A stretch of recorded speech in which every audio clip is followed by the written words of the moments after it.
मैं दूसरे इंद्र की सृष्टि करूंगा अथवा मेरे द्वारा रचित स्वर्गलोक बिना इंद्र के ही रहेगा। निश्चित रूप से कुत्ते का मांस खाने वाली मुष्टिक नामक प्रसिद्ध निर्दय चंडाल। गुरुदेव, आपका आदेश या संदेश सुनकर प्राय संपूर्ण देशों में रहने वाले सभी ब्राह्मण आ रहे हैं। मूर्ख त्रिशंकु, तू फिर यहाँ से लौट जा। तेरे लिए स्वर्ग में स्थान नहीं है। तू गुरु के शाप से नष्ट हो चुका है। ये भगवान विश्वामित्र अग्नि के समान तेजस्वी है। यदि इनकी बात नहीं मानी गई तो ये रोषपूर्वक शाप दे देंगे। इसलिए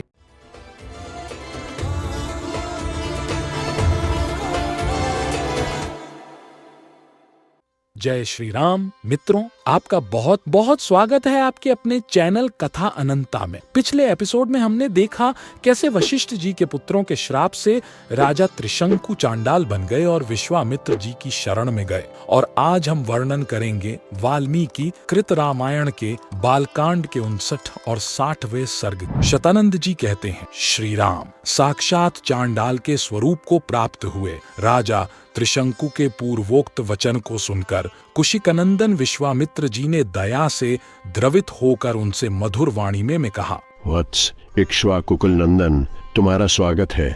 मैं जानता हूँ तुम बड़े धर्मात्मा हो। नृपप्रवर, डरो मत, मैं तुम्हें शरण दूंगा। राजा, तुम्हारे यज्ञ में सहायता करने वाले समस्त पुण्यकर्मा महर्षियों को मैं आमंत्रित करता हूँ। फिर तुम आनंद पूर्वक यज्ञ करना। गुरु के शाप से तुम्हें जो यह नवीन रूप प्राप्त हुआ है, इसके साथ ही तुम सदैव स्वर्गलोक को जाओगे। नरेश्वर, तुम जो शरणागत वत्सल विश्वामित्र की शरण में आ गए, इससे मैं यह समझता हूँ कि स्वर्गलोक तुम्हारे हाथ में आ गया है।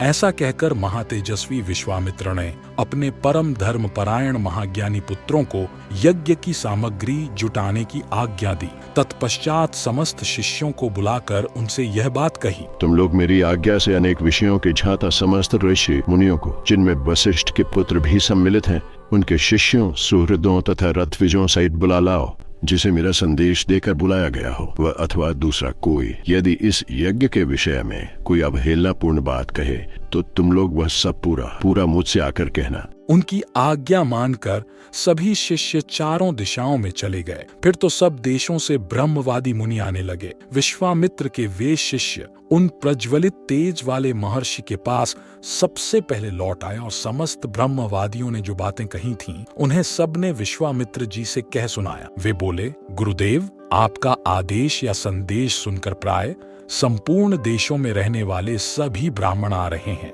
केवल महोदय नामक ऋषि तथा वशिष्ठ पुत्रों को छोड़कर सभी महर्षि यहाँ आने के लिए प्रस्थान कर चुके हैं। मुनिश्रेष्ठ वशिष्ठ के जो 100 पुत्र हैं, उन सब ने क्रोध भरी वाणी में जो कुछ कहा है वह सब आप सुनिए। वे कहते हैं, जो विशेष चंडाल है और जिसका यज्ञ कराने वाला आचार्य क्षत्रिय है, उसके यज्ञ में देवर्षि अथवा महात्मा ब्राह्मण भविष्य का भोजन कैसे कर सकते हैं? अथवा चंडाल का अन्न खाकर विश्वामित्र से पालित हुए ब्राह्मण स्वर्ग में कैसे जा सकेंगे? मुनिप्रवर, महोदय के साथ वशिष्ठ के सभी पुत्रों ने क्रोध से लाल आंखें करके ये उपर्युक्त निष्ठुरतापूर्ण बातें कही थी। उन सबकी वह बात सुनकर मुनिवर विश्वामित्र के दोनों नेत्र क्रोध से लाल हो गए और वे रोषपूर्वक इस प्रकार बोले, मैं उग्र तपस्या में लगा हूँ और दोष या दुर्भावना से रहित हूँ, तो भी जो मुझ पर दोषारोपण करते हैं वे दुरात्मा भस्मीभूत हो जाएंगे, इसमें संशय नहीं है। आज कालपार से बंध कर वे यमलोक में पहुंचा दिए गए। अब ये 700 जन्मों तक मुर्दों की रखवाली करने वाली, निश्चित रूप से कुत्ते का मांस खाने वाली मुष्टिक नामक प्रसिद्ध निर्दय चंडाल जाति में जन्म ग्रहण करें। वे लोग विकृत एवं विरूप होकर इन लोकों में विचरे। साथ ही दुर्बुद्धि महोदय भी, जिसने मुद्दोषहीन को भी दूषित किया है, मेरे क्रोध से दीर्घ काल तक सब लोगों में निंदित, दूसरे प्राणियों की हिंसा में तत्पर और दयाशून्य निषाद योनि को प्राप्त करके दुर्गति भोगेगा। ऋषियों के बीच में ऐसा कहकर महातपस्वी, महातेजस्वी एवं महामुनि विश्वामित्र चुप हो गए। शतानंद जी कहते हैं, श्री राम, महोदय सहित वशिष्ठ के पुत्रों की अपने तपोबल से नष्ट हुआ जान महातेजस्वी विश्वामित्र ने ऋषियों के बीच में इस प्रकार कहा, मुनिवरो, ये इक्ष्वाकु वंश में उत्पन्न राजा त्रिशंकु हैं। ये विख्यात नरेश बड़े ही धर्मात्मा और दानी रहे हैं तथा इस समय मेरी शरण में आए हैं। इनकी इच्छा है कि मैं अपने इसी शरीर से देवलोक पर अधिकार प्राप्त करूं। आप लोग मेरे साथ रहकर ऐसे यज्ञ का अनुष्ठान करें जिससे इन्हें इस शरीर से ही देवलोक की प्राप्ति हो सके। विश्वामित्र जी की यह बात सुनकर धर्म को जानने वाले सभी महर्षियों ने सहसा एकत्र होकर आपस में धर्मयुक्त परामर्श की। ब्राह्मणों, कुशिक के पुत्र विश्वामित्र मुनि बड़े क्रोधी हैं। ये जो बात कह रहे हैं उसका ठीक तरह से पालन करना चाहिए, इसमें संशय नहीं है। ये भगवान विश्वामित्र अग्नि के समान तेजस्वी है। यदि इनकी बात नहीं मानी गई तो ये रोष पूर्वक शाप दे देंगे। इसलिए ऐसे यज्ञ का आरंभ करना चाहिए जिससे विश्वामित्र के तेज से ये इक्ष्वाकु नंदन त्रिशंकु सशरीर स्वर्ग लोक में जा सके। इस तरह विचार करके उन्होंने सर्वसम्मति से यह निश्चय किया कि यज्ञ आरंभ किया जाए। ऐसा निश्चय करके महर्षियों ने उस समय अपना अपना कार्य आरंभ किया। महातेजस्वी विश्वामित्र स्वयं ही उस यज्ञ में याजक अध्वर्यु हुए। फिर क्रमश अनेक मंत्रवेत्ता ब्राह्मण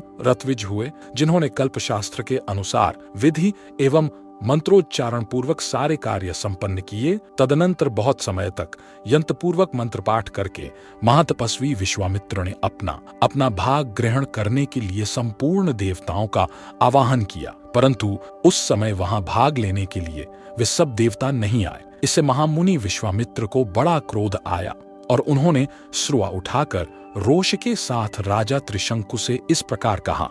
नरेश्वर, अब तुम मेरे द्वारा उपार्जित तपस्या का बल देखो। मैं अभी तुम्हें अपनी शक्ति से सशरीर स्वर्गलोक में पहुंचाता हूँ। राजन, आज तुम अपने इस शरीर के साथ ही दुर्लभ स्वर्गलोक को जाओ। नरेश्वर, यदि मैंने तपस्या का कुछ भी फल प्राप्त किया है तो उसके प्रभाव से तुम सशरीर स्वर्गलोक को जाओ। श्री राम। विश्वामित्र मुनि के इतना कहते ही राजा त्रिशंकु सब मुनियों के देखते देखते उस समय अपने शरीर के साथ ही स्वर्गलोक को चले गए। त्रिशंकु को स्वर्गलोक में पहुंचा हुआ देख समस्त देवताओं के साथ पाकशासन इंद्र ने उनसे इस प्रकार कहा। मूर्ख त्रिशंकु, तू फिर यहाँ से लौट जा। तेरे लिए स्वर्ग में स्थान नहीं है। तू गुरु के शाप से नष्ट हो चुका है। अत नीचे मुंह किए पुण्य पृथ्वी पर गिर जा। इंद्र के इतना कहते ही राजा त्रिशंकु तपोधन विश्वामित्र को पुकार कर त्राही त्राही की रट लगाते हुए पुण्य स्वर्ग से नीचे गिरे। चीखते चिल्लाते हुए त्रिशंकु की वह करुण पुकार सुनकर कौशिक मुनि को बड़ा क्रोध हुआ। वे त्रिशंकु से बोले, राजन, वहीं ठहर जा। उनके ऐसा कहने पर त्रिशंकु बीच में ही लटके रह गए। तत्पश्चात तेजस्वी विश्वामित्र ने ऋषिमंडली के बीच दूसरे प्रजापति के समान दक्षिण मार्ग के लिए नए सप्तर्षियों की सृष्टि की तथा क्रोध से भरकर उन्होंने नवीन नक्षत्रों का भी निर्माण कर डाला। वे महायशस्वी मुनिक्रोध से कलुषित हो दक्षिण दिशा में ऋषिमंडली के बीच नूतन नक्षत्र मालाओं की सृष्टि करके यह विचार करने लगे कि मैं दूसरे इंद्र की सृष्टि करूंगा अथवा मेरे द्वारा रचित स्वर्गलोक बिना इंद्र के ही रहेगा। ऐसा निश्चय करके उन्होंने क्रोध पूर्वक नूतन देवताओं की सृष्टि प्रारंभ की। इससे समस्त देवता, असुर और ऋषि समुदाय बहुत घबराए और सभी वहां आकर महात्मा विश्वामित्र से विनय पूर्वक बोले, महाभाग, ये राजा त्रिशंकु गुरु के शाप से अपना पुण्य नष्ट करके चांडाल हो गए हैं। अत तपोधन ये सशरीर स्वर्ग में जाने के कदापि अधिकारी नहीं है। उन देवताओं की यह बात सुनकर मुनिवर कौशिक ने संपूर्ण देवताओं से परमोत्कृष्ट वचन कहा। देवगण, आपका कल्याण हो।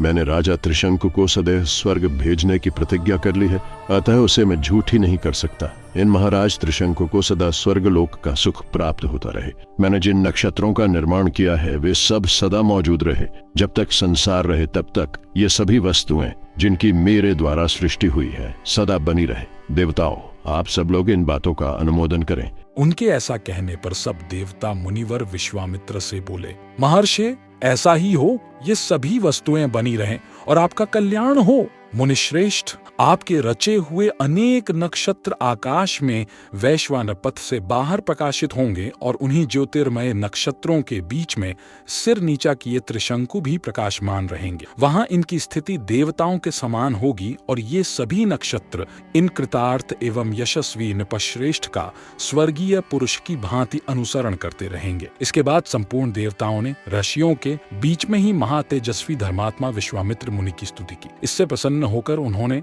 बहुत अच्छा कहकर देवताओं का अनुरोध स्वीकार कर लिया। नरश्रेष्ठ श्री राम, तदनंतर यज्ञ समासत होने पर सब देवता और तपोधन महर्षि जैसे आए थे उसी प्रकार अपने अपने स्थान को लौट गए।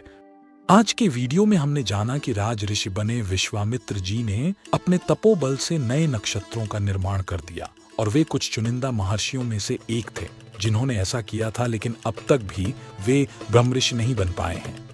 उनकी इस यात्रा को हम आने वाले एपिसोड में देखेंगे। अगर आपको हमारे वीडियो पसंद आती है तो कृपया चैनल को सब्सक्राइब करें।